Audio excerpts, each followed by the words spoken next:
Perfect. Thank you, Daniel, so much for inviting us here. I'm very excited. We are thrilled to be here, Erin and I both, to talk about this very important topic. So I'll go ahead and get started and tell you about what we're going to be doing today. So first, we're going to do a little bit of an intro. Then I will be speaking about Beyond Meat and a case study that we did for them. So we performed a life cycle assessment for Beyond Meat. Per Daniel's request, I'm going to introduce LCA 101 concepts. Some of the members have asked for that info, so we'll dabble into that a bit. Erin's going to talk about Oatly and the great work that they are doing and how that relates to PCFs and their climate solutions claim that they are making through ERI. And then we're both going to have a moderated discussion. Daniel's going to help us with that. And then we'll take audience questions. So we're super excited. Keep the questions coming, and we look forward to it. A few housekeeping items to start. So as I mentioned, we're going to do an LCA 101 sort of. The 10 or 15 minutes is not enough time, obviously, but on the right-hand side, if you are interested in following along with LCA concepts and terms, you can see that band there. I'm just going to follow along and mention key LCA terms, and hopefully that'll help illuminate some of the LCA concepts or remind you of what they are. We're going to keep it pretty high level though, although we will drop some additional resources in the chat if you want to dig a little bit deeper into some of these things. So keep an eye out for that. Carrie is going to do that for us. And then the last thing is that we just wanted to point out that Erin and I both agreed that for today, we are going to put our carbon goggles on. So we acknowledge that there are so many really, really important environmental topics that we need to address. Just to streamline the conversation today, we are just going to be focusing on carbon. So if you want to talk to us more about other very important impact categories, we're happy to do that offline. Okay, so I believe Carrie has created this poll for us, so you may see it. We just want to kind of get a pulse of who's in the virtual room. So ultimately, we want to know, do you eat meat? If yes, have you considered a vegetarian or vegan diet? And do you know what that shift in diet would actually do in terms of your carbon footprint? So go ahead and take a chance to respond to that poll, and we'll show the results at the very end. All right, with that, I'll just introduce myself a little bit and get into the main content for my session. So as Daniel said, my name is Brittany Sapanik. That last name is a doozy. It's very Polish. Because this is a Michigan audience, I wanted to point out that I'm a proud Youper. If you don't know what that means, it means I'm from the Upper Peninsula, and I'm still trying to get used to the fact that I'm a troll now that I'm below the bridge. But I'm in the Ann Arbor area. I went to the University of Michigan, and my graduate degrees are in sustainable systems and energy engineering. I have two beautiful little girls that are 2-year-old and a 1-year-old, so my home life is very full and busy and exciting, and I truly have the best job in the world. And I get to share that job with the best business partner in the world, Diana Bach, who is also local to this area, and our team, who's incredible, including Anna Norman and Hannah Fettner, who helped develop this LCA that I'll be sharing. So I cannot take the credit for sure. But I want to share a little bit about our company and get into the Beyond Meat case study. We are sustainability consultants on a mission to help people help the planet. So we have the privilege of working with a wide range of clients, including Beyond Meat, but also others like Carhartt, who I know is a MISBF member, and Danaher Corporation and Dell Technologies. So large and small, all over the industry base. And we focus on 3 different areas. So our first area is what I'm going to focus on today, is impact accounting. So we include that as life cycle assessment and product carbon footprint. So that's what we're going to talk about today. That also includes greenhouse gas emissions, scope 3. We might touch on climate strategy a little bit today, but for us, that means net zero, science-based targets, kind of setting goals and helping to get to there. And then the reporting bucket we won't touch on today, but like many of you, we are in CDP and EcoVadis season right now. So those are kind of what our services are at a high level. And we are very privileged to work with Beyond Meat and help share some of the benefits of a plant-based diet. But to start and just establish a foundation, the benefits of a plant-based diet are actually well known. Again, we're just talking about greenhouse gas emissions right now. There are plenty of benefits, but just to focus on carbon for a second. Contextually, I just want to 10 to 30% of our household emissions in the US come from food. So that's a pretty significant portion. And that's something that you and I and everyone in this virtual room can control on a day-to-day basis. For the average US diet, 75% of those emissions come from meat and dairy. So that's super interesting, especially in the context of this webinar, because I'll be speaking about an alternative to meat, and Erin will be speaking about an alternative to dairy. So very interesting to contextualize that. You may know this or have heard this, but beef in particular is a very high greenhouse gas intense uh, meat. And so, especially compared to plant-based products. So, very interesting to point out that in particular. And that'll be very important as we talk about Beyond Meat's case study. And this last stat I really love because it shows that we can change. And so, from 2003 to 2018, average US eating habits have actually reduced emissions by over 35%, and 50% of that reduction has come from like less consumption of beef. Super interesting. And so it does give me at least agency to think, okay, the decisions that I make, that my family makes, that my community makes can actually do something. And all of this information, by the way, is from the Center for Sustainable Systems fact sheet. Carrie just dropped it in the chat if you want to learn more. This is the University of Michigan research group that I love. I'm currently on the board of. They have so many cool fact sheets. Please review them. They are amazing. So hopefully you enjoy exploring that. So if the benefits of plant-based diet are so well known, why do we do a life cycle assessment? Why would we go through the process of doing a study? And really the point is to prove it, especially in a case like this. A life cycle assessment is a tool to help us evaluate the environmental impacts of one product, and potentially one product compared to another. And that's what we're doing here. And that's what Beyond Meat wanted to do. So Beyond Meat knows that the benefit of their products, but they want to add to this evidence and expand it, and to also support product level communications and comparative claims. So we're going to talk about comparative assertions quite a bit here because it's really key in determining what you can do and how you can do it. And they also wanted to inform, their organization's greater sustainability efforts, right? So they wanted to understand from the LCA where their impacts are and how they can help improve. So in the LCA world, what we call this the goal of the study. So I'm going to show that right band, or the band on the right-hand side. So knowing the goal of this study helps us understand how to set the study up and develop the scope, which we'll talk about next. But knowing the goal, Beyond Meat decided to engage with us. So my team, with their expertise in LCA and food systems, were able to develop like a rigorous study using industry best practices and standards, developing a study that was critically reviewed by a third-party review panel that enabled those comparative claims. So it's a very, very robust process that we'll get into a little bit more later too. To lead with results, I won't make you wait till the very end. I want to share upfront that we were able to prove through this study that Beyond Steak, so the product on the left is what we're evaluating, Beyond Steak plant-based seared tips compared to the beef alternative is 84% less greenhouse gas emissions, which is huge. A major benefit and a really awesome and tasty product that Beyond Meat makes. So now going into, and we'll share the case study that Carrie, thank you, Carrie put in the chat. So if you want to read a little bit more, that also shows the results of the other impact categories beyond greenhouse gas emissions. But again, we're just focusing on greenhouse gas here. So another LCA 101 topic that is important to discuss and helpful in this case study to discuss is the scope of the study. So when we think about a life cycle assessment, a lot of people assume it's from cradle to grave. You may have heard that term before, from the very beginning of a product to the very end of the product. So from the materials being extracted from the ground, the raw materials, or all the way through end of life disposal.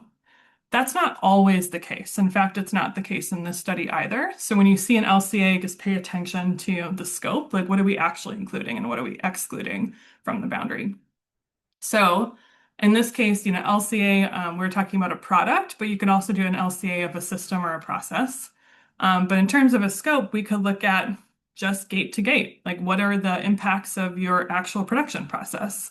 We could also look at cradle to gate, which is a very common scope, especially if your customers are demanding a PCF, for example, and you need to tell them what their upstream impacts are. So the raw materials that you use and how you produce them. We could also do cradle to distribution. So like right after it leaves your gate, but before it gets to retail, for example, in this case of Beyond Meat supply chain. So that would be a cradle to customer. or we could do the entire cradle to grave. There are also several other iterations that I didn't put on this deck, but all these different things like result in different uh, data requests that you need to send out and different analyses that need to be run and different impacts. And so when you think about the phases in the scope, it's really important. For us, we focused on the first three phases here. So raw materials, production and distribution and transportation. So that's the scope of the Beyond Meat case study. Okay, so now that we have the goal and we have the scope, um, there's a lot more that goes in there, but now we need to actually collect the data, and that's called the inventory. So we need to collect all the data, not just of Beyond Meat, but also of the beef comparative product. And that's really challenging. So when we think about a comparative product in particular, it's a risky thing to make a comparative claim. So we need to make sure that we're doing this carefully. So how we evaluate the product is very important, and it can be challenging because we don't have primary data for the alternative product. We work with Beyond Meat, they're our client. We talked with them, their co-manufacturers, their suppliers. We gathered all the primary data we could from Beyond Meat. But on the other side, we have to make assumptions and we have to strategically do that and be conservative to avoid over-influencing results. So that's something that every LCA practitioner will be careful not to do. So I'm going to dive into this a little bit because I think it's actually really interesting. So I thought you'd all be interested in it. But the scope of the study, as a reminder, is raw materials production and distribution. Raw materials is definitely the biggest impact. That is, so for the alternative product, when you think about beef, you've heard of enteric fermentation, probably. There's a lot of methane produced from that process. And so we know that the raw materials phase is very, very high. So what we did to assess that and develop an inventory without having primary data, we actually bought a comparative product. We selected one that was as similar as we could get. We and developed an inventory by looking at the nutrition ingredients label, and we also lab tested it for moisture and fat and protein content to determine what the quantity of beef meat and water was. So we had an estimate from that, and we could actually like back calculate what is the content in this meat. And we verified it with other external sources to make sure that we were on the right track, and we were. So that's all the information that went into the comparative product that we didn't have access to from a direct source. On the other side, on production and distribution, the assumptions are actually, it's pretty similar to Beyond Meat. The packaging, storage, and distribution and manufacturing, we all assume to be equivalent to Beyond Meat. In fact, the manufacturing process for Beyond Meat is actually a little bit more. So we included that as well. And we use generic data for upstream for beef in terms of upstream transport. So that's a little bit about how we build the life cycle inventory, is what we call that. So in this case, we have to do two life cycle inventories, right? We're doing it for Beyond Meat's product and we're doing it for the beef product, and then we compare them. So that's the fun part, is the assessment, comparing them and looking at the results. And oftentimes when we look at results, especially in a comparative product, it's really tough for an LCA practitioner to say, hey, this is a clear winner, because it all depends. There are so many different scenarios. There are so many different things you can look at. And so here we were very pleased and excited to actually say, yes, we can actually say that Beyond Meat, their Beyond Steak, is better in terms of greenhouse gas emissions than the beef-based alternative. And here are the results showing that. What's really interesting about this is you can see the error bars there. So the error bars for Beyond Steak are pretty small. And that makes sense because we had more primary data there. The error bars for the beef are pretty high because we didn't have a lot of primary data. So even when you consider that, even when you consider uncertainty, and say it's the best case and worst case scenario for both, there's still a clear winner here that Beyond Steak is a better in terms of greenhouse gas emissions. It has a lower greenhouse gas impact. I shouldn't say better, but like has a lower greenhouse gas impact. And this is great because comparative products, we want to make sure that the claim is justifiable and that we can run this in multiple different assessments, which we did. We did a lot of scenario analysis, and in every scenario, it pointed to this fact that Beyond Steak is like lower emitting for greenhouse gas emissions, which makes comparative claims way less risky. So that's the part of the assessment, is looking at the results. And we're going to drop the full study for those of you who are really ambitious and want to read it. I think it's like 90 plus pages. But if you want to look at the full study, you're welcome to do that and go into the results a little bit more. I'll just share like really quickly some of the hot spots, and this is what we call the interpretation. There's a lot more that goes into this, but ultimately it's cool to see that our assumptions were valid, right? So on the beef side, we knew that a lot of the impacts were in raw materials, and that turned out to be the case. Not surprising, but really good to have it validated. On the Beyond Steak side, that was kind of interesting because the raw materials and the logistics are relatively equivalent. So this is really useful information for Beyond Meat to think about in terms of their other goal of like we want to know what our, greenhouse gas impacts are and how our operations are internally. So lots of opportunity for improvement, but also making external claims, which is the key part of doing a comparative life cycle assessment. And the way that we can trust these results and know that we have confidence in them is through assurance. And when you make comparative claims, you must have a third-party critical review panel. So I mentioned that in the beginning, but just given its inherent risk, it's really important to have external parties validate what you're doing.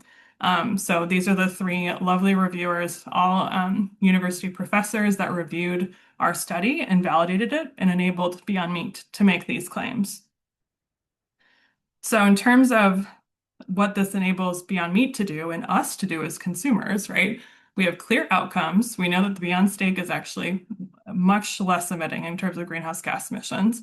We have assurance of those results through the critical review panel, and we're able to make some really awesome claims about it in all of our materials, but also through existing efforts like the Exponential Roadmap Initiative, which Aaron will get into a lot more.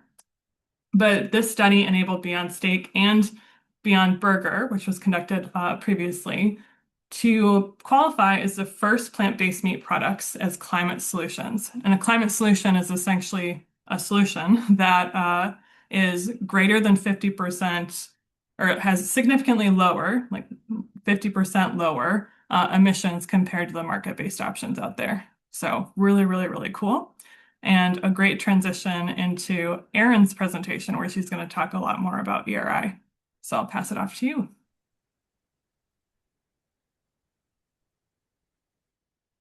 Thank you so much, Brittany. We'll have time for questions at the end here.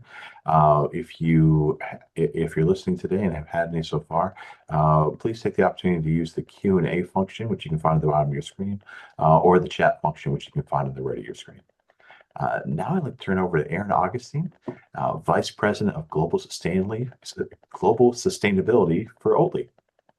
Thanks so much. I'm so happy to be here, and I would just put in a plug for questions. I love questions. I think conversation is even better than a presentation.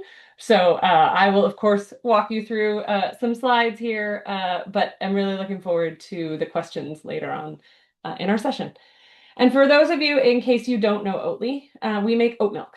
And we were founded about 30 years ago by a couple of researchers at Lund University in Sweden. And they were studying lactose intolerance. And they decided instead of studying lactose intolerance, they wanted to create a product that was a solution for the people who had lactose intolerance. And so they were creating a milk alternative, a dairy alternative, and they specifically chose oats because they can be grown widely across the globe with relatively low resources, relatively low water or other inputs within the agricultural process, because as Brittany said, like almost all food and beverage products, the biggest impact in the creation of that product is in the raw material. So our mission, it's on the screen in bright letters, is to make it easy for people to eat better and live healthier lives without recklessly taxing the planet's resources in the process. I've been at Oatly for about 5 years. I also, I think Brittany, I might be fighting for you for best, most in love with my job status. I live here in Michigan. So even though Oatly our headquarters is in Sweden, it's in Malmö, Sweden.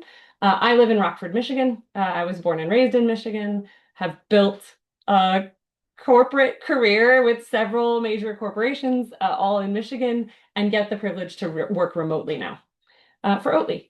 And we do have a manufacturing presence in the US and, of course, a portfolio presence in the US. We have 2 factories in the US. One is in New Jersey, just outside of Philadelphia. The other is in Utah, just outside of Salt Lake City. And then, of course, we have the associated infrastructure, corporate support, sales teams, finance teams, all of the supply chain teams that support that supply chain here in the US. But I love using, in the very first slide, I love using the Swedish products as my picture because it reminds us of those Swedish origins. The later ones, I promise you, will all be in English. So as I start to click through, I feel super lucky to get to partner with Brittany on this presentation because she did such a good job talking about the LCA and sort of what the steps are within it. And then I get to maybe talk to you a little bit more about the claims that Oatly is making based on our LCA. So I think I'll start with, as Brittany described, the scope of our LCA is very similar to Beyond Meat, where we're going from raw material to distribution to the retailer. So that's the same scope. And we compare it to the cow's milk alternative. For each product, for each Oatly product that we do an LCA for, we're comparing it to the cow's milk alternative that we are replacing. So you'll see what you see on the screen is one of the claims that we make. We make a claim out in the world that Oatly Barista has 50% lower climate impact than the average chilled US cow's milk. That part is technical and important because it tells you exactly what we compared to in our LCA. And then you see the asterisk and you see all the language down below that tell you more of the details about exactly which Oatly product, that it's the ambient Oatly Barista 32 fluid ounce, where it is produced and sold in the US, and then what exactly we're comparing it to. We're comparing it to the average of 3 chilled types of cow's milk produced and sold in the US. We talk to you about the stages in that little statement there. We talk to you about the scope of the LCA. We tell you who was our third-party partner, our third-party consultant, because I think that's really important. As Brittany described, it's really important that it's a third party doing this assessment so that they can, when they have to make assumptions, they're making assumptions not from the position of Oatly, but assumptions that are unbiased assumptions. And of course, it's also third party reviewed, as Brittany mentioned, with those experts, those 3 experts. There's a link there because we also publish the full LCA on our website. You can read it. I don't know the exact number of pages, but I bet 90 is about right. And anyone is welcome to go and read that. And now maybe we'll get into some of the claims that we make. So Oatly uses our LCA to make claims out in the world. These are some examples. These are some examples of where on the left, you can see how we're encouraging people to swap oat drink and save 72% of their CO2 emissions. On the right, you're seeing a couple examples on where we're actually challenging others, mostly dairy, but also others, to calculate their, in this case, it's a PCF, it's a climate footprint, and we'll talk about that in a minute. It uses the same data as an LCA, and we're saying, hey, we encourage you to calculate your impacts and also publish them so that it's easy for the average consumer to make that comparison.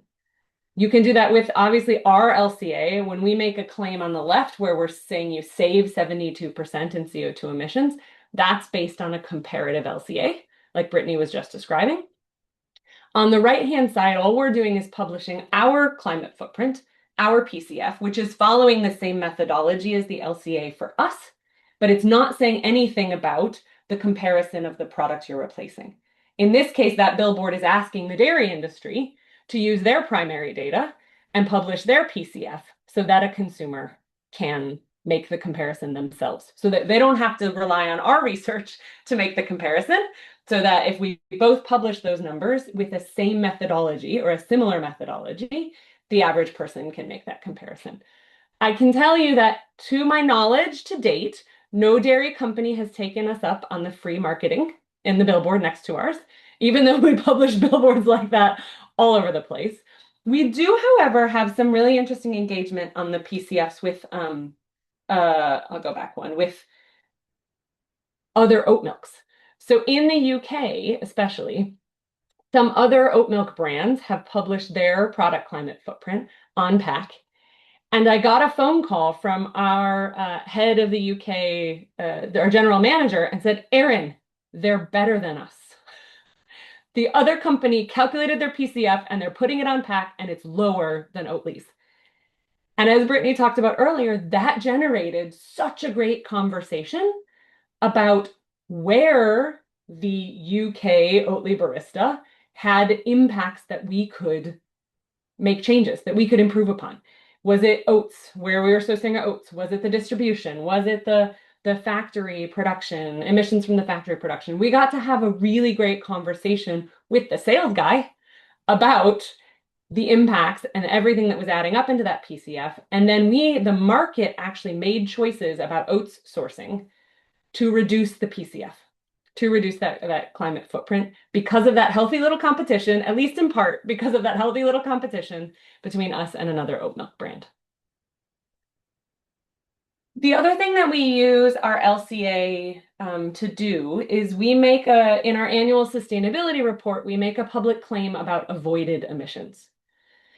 And in that, our LCA is one of the data points because that's what's telling us the Oatly product emissions and the cow's milk that we're replacing's emissions. And we have that delta between the two, like Brittany showed on that slide above. But in order to calculate avoided emissions, we need to go one step further and we need to calculate the conversion rate. And so we use another third party to do consumer surveys to understand what people are switching from. Because of course, we can only count the avoided emissions from dairy if someone is switching from dairy. So we need to understand if someone is switching now, if they switched a long time ago and they just continue to drink oat milk, or if they're maybe switching from almond milk or soy milk or something else. But the LCA is a really key data point for us to be able to make this claim in our annual sustainability report about the avoided emissions. You can see it each year, and then you can see the cumulative as well. I mentioned earlier that we put the product climate footprint on all of our packages and really advocate for others to do so that consumers can make those better informed choices. We also then, I mentioned, have a website where folks can learn about what does this number mean, right? If you're looking at a pack and you see 0.75 and you're the average consumer and the Oatly pack might be the only one on the shelf with this climate footprint. And so we do a lot of work to help educate consumers and other brands as well, on what is the methodology behind that calculation? What does that mean? We talk sometimes in equivalence of the equivalent avoided emissions and then the equivalent footprint of, miles driven in your car or trees planted. I don't love those equivalents, to be honest, because it's a little bit distracting, but I think it's really important for consumers for the number to be relatable to something that they maybe understand a little more in their daily life. But I think the work that we're doing here with LCAs and PCFs and helping people understand the footprint of their food helps normalize the food impact, and we don't then always have to go back to miles driven or trees planted. So there's a website, I'll drop it in the chat when I'm done, where you can learn all about our CO2 numbers, why they're on cartons, what they're saying, what the methodology is, both from a PCF perspective, product climate footprint, and the LCA, the life cycle analysis. And then, of course, Brittany mentioned that Beyond used their LCA to help qualify them as a climate solutions. I'm going to dig a little bit more into what that means, but Oatly as well. So Oatly products are qualified as climate solutions individually. So you can see the individual products that are qualified. And then Oatly as a company has qualified as a climate solutions company as well, because so many of our products are climate solutions products. So let's get into that a little bit. This is the Oatly as the first food and beverage company as a climate solutions company. But let's get into what it means. Brittany shared a little bit earlier, but this is a screenshot directly from the ERI website. And I should tell you that this entire framework I'm about to talk about is owned by the Exponential Roadmap Initiative. And I'll talk a little bit about the framework in a minute. Let's talk about, there's two sets of criteria here. This is the criteria for climate solutions product.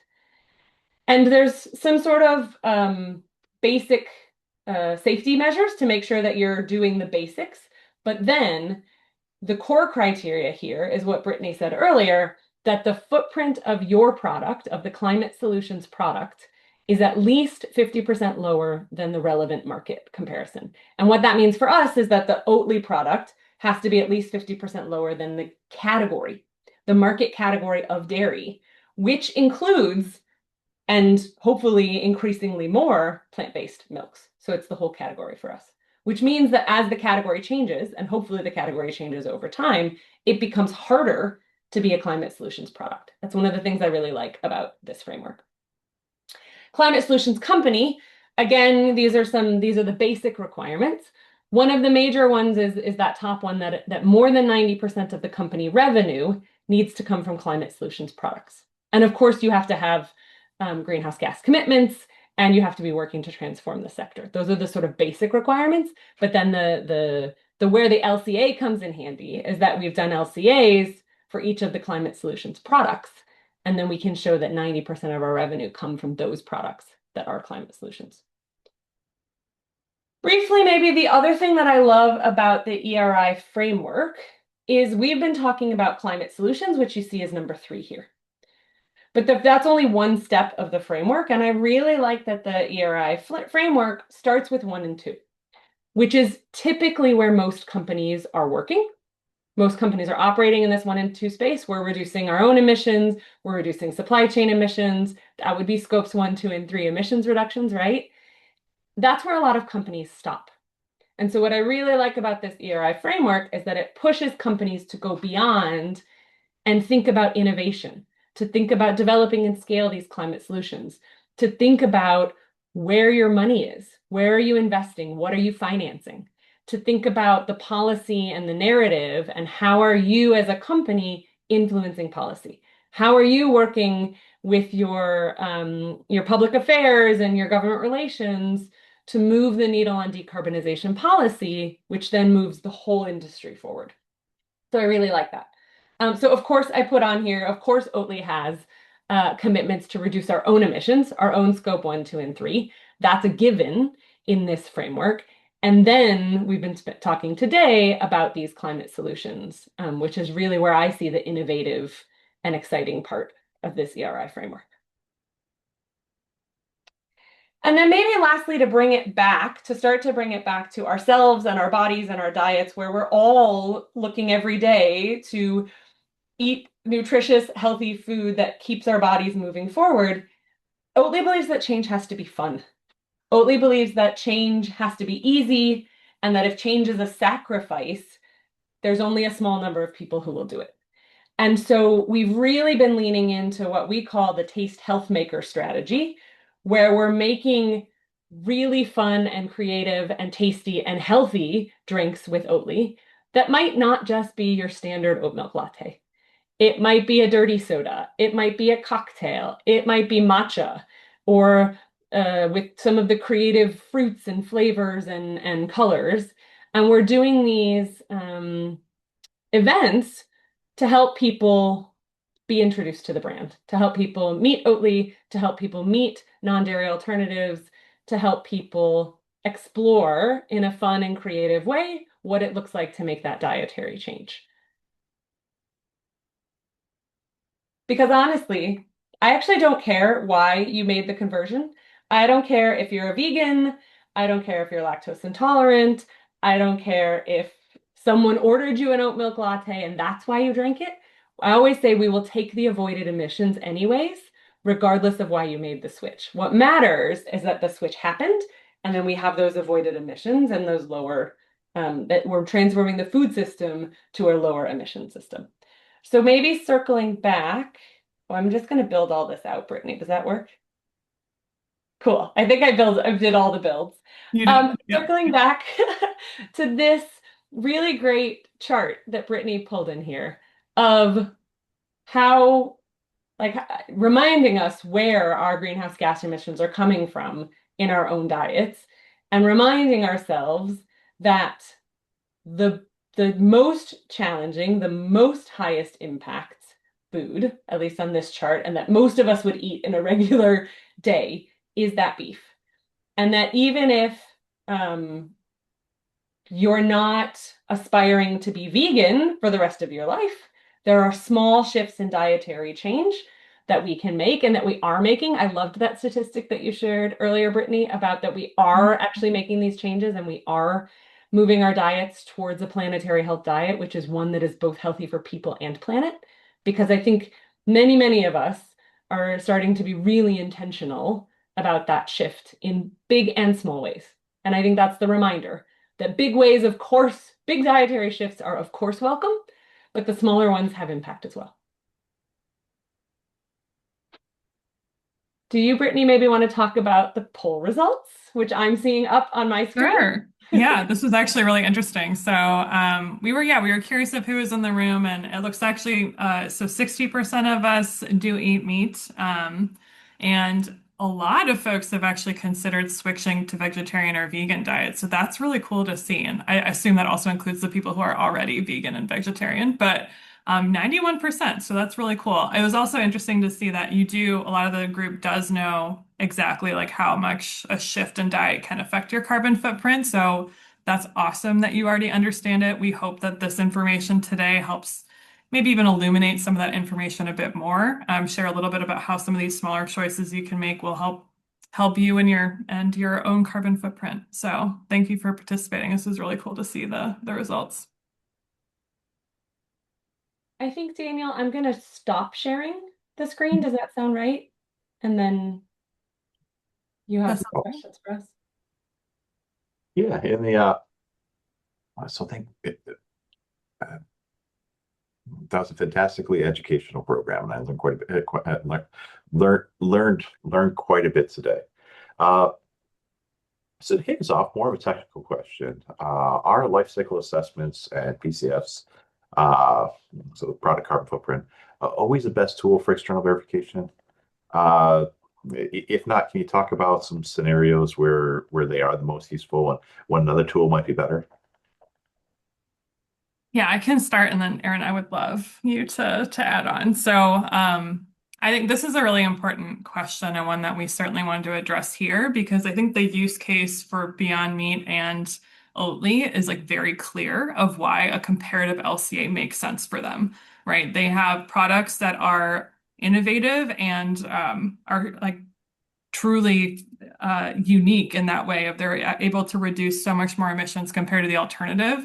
Most people won't have products like that, and this sort of process of a comparative LCA with a critical review panel probably is not the right fit. So a really robust LCA like this is very costly. It's very time sensitive. It takes a lot of time. I think our study took over a year. So I hope no one listening is discouraged from this because you don't necessarily have to go through this process if it doesn't make sense for your specific situation. If you are trying to make external claims, there might be ways that you can do that that don't include something as massive as this, right? You might just want to focus on a PCF product carbon footprint of like one product, or you can even think about like one particular claim of a product that you can have externally verified and then therefore be able to put it in your marketing materials. Or it really comes down to the goal. Like, what are you actually trying to accomplish? You might be trying to get preferential treatment on Amazon, and then you can look at the climate pledge friendly offerings, and maybe you don't focus on carbon. Maybe you focus on biodiversity. Maybe you focus on recycled content. So it comes down to what the goal is and what products you're offering that will enable that goal. And that's not always a life cycle assessment or product carbon footprint. It can certainly help, or it might contribute to that broader goal. Sometimes it might be a smaller exercise. So we do product carbon footprints for Dell Technologies carrying cases, so that's public. But beyond that, we also do a very small claim on their recycled polyester and like the benefit of having recycled polyester in their claim. So that doesn't involve in the PCF at all. It's just like one claim from one data point that doesn't require that much information or that much uh, data. And so there are ways, and I hope you and your teams and your respective companies can explore to kind of make these claims and in a way that makes sense for you. And hopefully that also will include being innovative. Like, how can we make a claim? What could we change in our product that will, you know, I guess, influence us and make us do a different product that could be beneficial to have a comparative life cycle assessment. So I think I'll stop there, and Erin, please pick up on. I think you Anything you covered want to it add? perfectly. I don't know that I have anything to add on that one. Oh, great. Well done. The other thing I would maybe mention, and because I really love, Aaron, that you shared on the ERI framework, the Exponential Roadmap Initiative, you clarified there are product level and like corporate level. And so that's a really important distinction. So we focused a lot on product today, but there's also some claims that you might want to make as an organization. So your products might not be the right fit, but you might find like an organization level claim or a certification that you want to work towards or a program that you want to sign up for, like science-based targets or something like that. So, I have one for you from the audience here. And this is Yeah, of course. specific. This is when you mentioned that Oatly is compared to chilled cow's milk. How Yeah. important is that chilled descriptor? Does Oatly need to be manufactured and shipped chilled? They're wondering how much heavy lift that difference makes. It's if you're seeing a lot just from the fact that you don't have to factor in refrigeration costs. Yeah, that's so interesting. So Oatly sells two different products. Oatly sells an ambient oat milk and a chilled oat milk. And it's really interesting when we think globally. So outside of the US, it's fairly standard practice to buy ambient milk. So to buy milk, like cow's milk, outside of the refrigerated section of your grocery store. And so therefore the ambient, what we call that non-refrigerated product of Oatly, is we produce and sell more of the ambient in Europe and more of the chilled here in the US. So when we do our LCAs, we do it for both. So we're comparing ambient Oatly to, if it's available in the market, ambient cow's milk and chilled cow's milk. And then we're comparing the chilled Oatly to the chilled cow's milk. And I suppose if it's available, the ambient cow's milk. What I find really interesting in this question is, when we do the comparison, we're trying to do the like for like comparison. That's the goal of all of these comparative LCAs, is to find the exact like for like product that people are replacing. But what's really interesting in your question is the sort of curiosity of what would happen to our US food system if we were able to move consumers away from chilled products, because of course there is additional resources, energy, CO2 emissions, and others associated with the chilling, the chilled transport and the chilled storage of those products that doesn't exist if we're talking about the ambient products in that distribution phase, especially. And that's culture. That's culture shift. That's part of our dietary shift.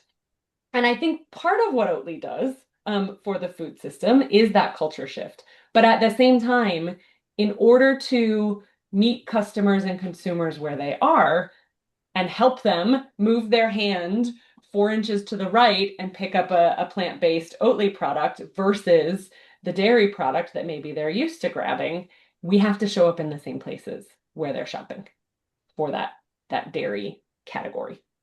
So it's a super interesting question. Hopefully I answered it in two different phases. I think I'm going to ask you a quick follow-up, and I'm going to ask a similar question for Brittany.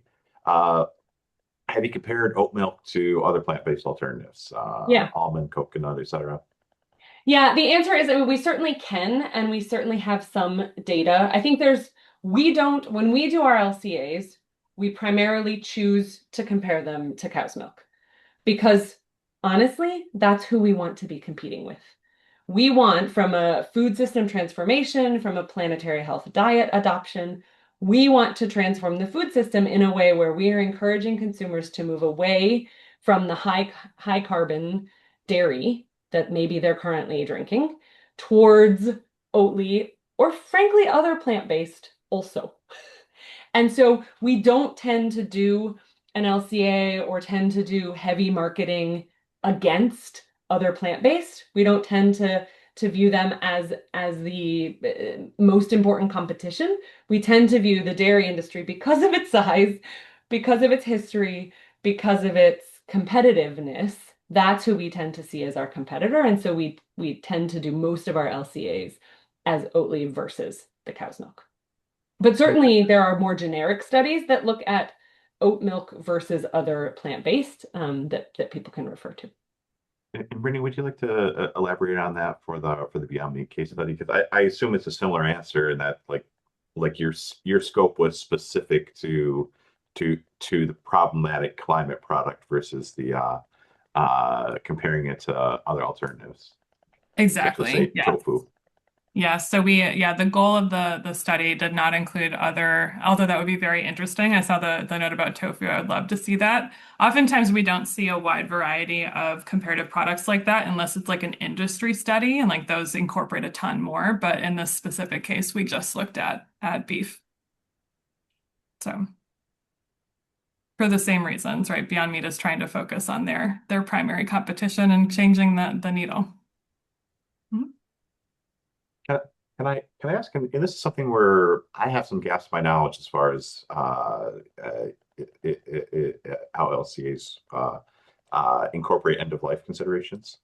Uh, and I'm going to read it as phrased first, and then maybe ask a follow-up question for my interest. So, Brittany, you made a claim about how much the OSI has reduced in carbon intensity in the last number of years. Does this factor in food waste? Curious if we have collectively moved the needle, plus minus across food waste. Do you notice much impact on food network improvements, logistics, greenhouses, etc.? Yeah, great question. And yeah, food waste is a prevalent and really, really important issue. There's actually some of those fact sheets that I shared earlier from Center for Sustainable Systems that give a lot of data on this too. Our study with Beyond Meat actually did not include end of life. So we did not focus on food waste on the consumer side. So anything like in terms of like us as consumers eating, we did not include that in the scope of our study. So our scope ended like just before retail. So that was not incorporated. However, we did include waste from like within the operations of Beyond Meat. So Well, I can't speak to the end of life on this study in particular. one thing I've always been fascinated by is uh, when we look at the greenhouse gas reduction case for food waste prevention. Uh,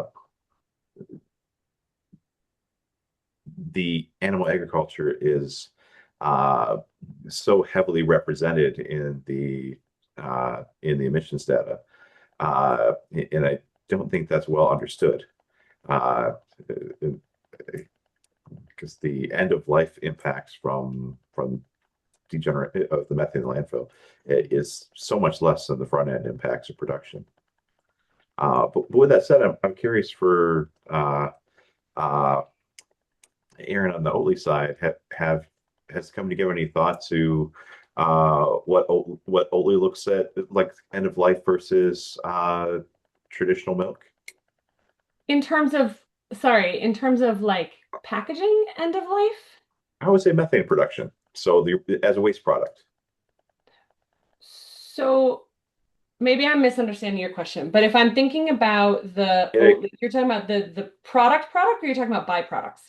it occurs to me I might just be asking a stupid question No, I don't because think they're so. because I know especially in the Michigan there like in the areas we see there is a substantial amount of surplus milk and milk byproducts. But I Okay. actually don't know how much of those go to landfills and become methane Sure. Now as I I think understand your about it. question. You got it.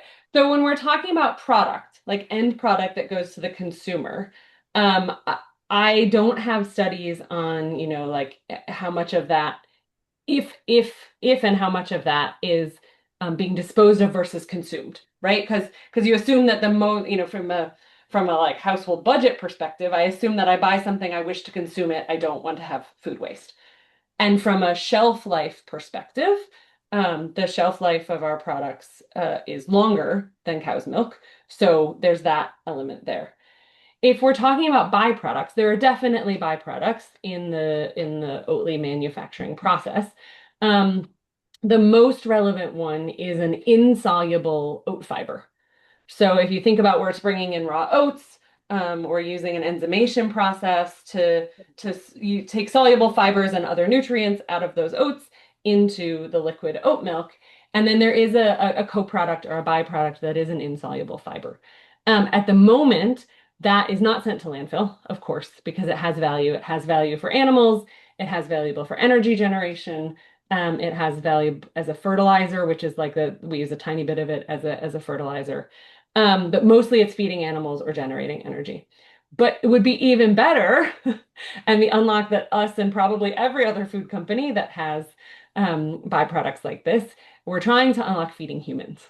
because there is, I'm hearing from the nutritionists that our next big nutritional challenge in the world is the fiber gap, that we all apparently are not getting enough fiber in our diets, and that's a space where a lot of nutritionists are starting to focus.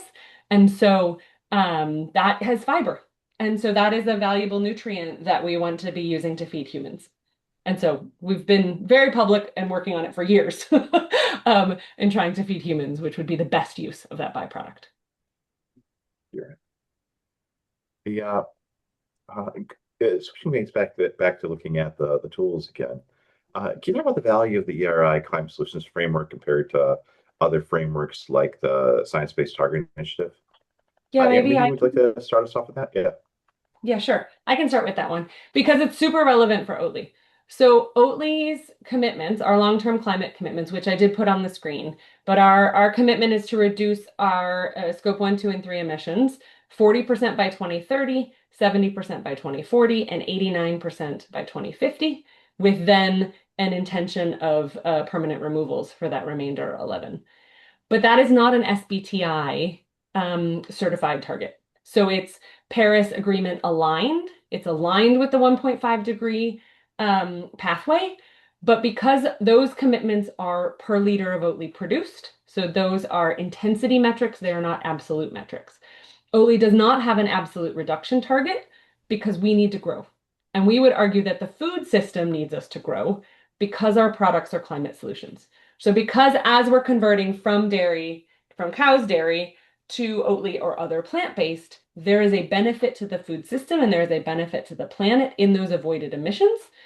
We as a company, again, as a company and as a food system, need to grow. And so, like I said, those targets that we have are not absolute reduction targets, and therefore we don't qualify for the SBTI initiative, at least in the current structure and in the former structure. So a framework like this climate solutions framework really helps us explain that to the world and helps us explain that to customers because I'm a full supporter of SBTI. I think it's a wonderful program. I think it's a wonderful framework. I think it works for a lot of companies. And a lot of our retailers, a lot of our customers have adopted it and have then pushed it down to their supply chain. So we respond to customer questionnaires that ask us, are you SBTI certified? Like, do you have an SBTI aligned target? Do you have an SBTI approved target? And we answer no. At first we had to answer no and then just explain sort of in our own words why not and what I just, sort of explained to you. Now that we have the climate solutions framework from ERI that is an externally recognized, not just an Oatly explaining why we don't have absolute emissions reduction targets, a lot of customers are accepting that as an alternative to SBTI because they understand the framework and they understand the explanation of we're looking at food system transformation here. We're looking at category transformation here. We're not just looking at Oatly transformation and the ongoing reduction of those Oatly absolute emission reduction targets. So I think that the ERI framework is important alongside the SBTI framework if we're talking about the whole food system and frankly the whole industry. You need both. And some of them are relevant and probably maybe a couple of others for industries I don't understand as well as food. But I think it's not just a one size fits all framework. And I think in order to transform our world into this net zero world, we need a couple of frameworks, not just one. Mm-hmm. Mm-hmm. And I think that's what's so cool about ERI is like it's filling a gap that was desperately needed. And for companies like Oatly and Beyond Meat specifically, it's a great option to communicate what you're doing in a way that, science-based targets might not be as beneficial in doing. Yeah, I've got a good one here to wrap up, and you can find it. So, for those of us working at brands who are earlier in the journey towards a more sustainable supply chain, any advice for how to influence internally? I'm glad you picked up Becky's question because I was reading that one too. I was going to respond in the chat if you didn't ask it to us. Brittany, do you want to start that one or do you want me to take it? Oh, go ahead and start. I'll pick up. Okay, cool. Okay. I think for me, where I feel like I've had the most luck, and I think this is easy, quote unquote, easy at Oatly, is figuring out where the sustainability drives business value. Because that's where it's really, we have those shared values with leadership and with executives, and we're all delivering that same value to the business. So, for example, um, a lot of our customers, right? Our customers would be restaurants, our customers would be retailers, like the Walmart, Meijer, Target, McDonald's, other small restaurants as well, of course, of the world. Many of those have climate reduction goals, CO2 emission reduction goals. Many of those have SBTI targets. And so when we can come to them and we can use the avoided emissions and the climate solutions certifications or claims to help them understand how when they substitute Oatly, or even better, make it a default. I mean, we've worked with some coffee shops to make oat as default for the day, or for the week, or for the month, or for life. And where the baristas are then trained to say, is oat milk okay? And then someone has to opt into cow's milk instead of your latte or your cappuccino automatically being made with cow's milk unless you ask for something different. Those oat as default or other sort of, I don't know, I call them social engineering shifts, is where we as a partner provide, and those avoided emissions or those reduced emissions provide a real business value for that customer, and therefore encourage them to frankly have buy more Oatly, which is that delivering of business value Mhm. for all of us.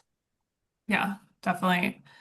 I think, in terms of like influencing internally, I think one of the key things is to know what is non-negotiable from your leadership, like what can't you change? And then don't even bother touching that, right? Because there might be so much that you can actually change besides those non-negotiables and understand like where the drivers are. So, like getting to Aaron's point, there are so many customers, for example, are now requiring various different certifications, and maybe they haven't yet, but they're coming. Like, I don't necessarily know who your customers are, Becky, but if you could also look at some of your key customers and what greenhouse gas goals they have, and to try to understand, do they have a goal that directly relates to what you're providing them? Because then you might be able to get in front of it and provide yourself with like a unique attribute that like your competitors and peers haven't figured out yet. So I think like finding those unique opportunities, because all these requirements are coming down, and they're still coming. So I think that's also a really key internal driver. I I just realized I let us go a little over time here because I was uh really into this conversation today.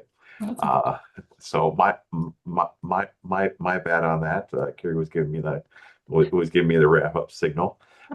This was a fantastic conversation today. I had a uh more than 100 people sign up to sign up to receive this. So if you're not participating live, please keep it. Please feel free to reach out to our speakers with any questions you might have. Uh, as a note again to everyone joining us here, we'll be sending out a recording of the webinar and slides to all registrants before the end of the week. And please do consider becoming a member or checking out our website for more webinars. And if you have not had an opportunity to try any of the products we talked about today, please make this your reason to do so.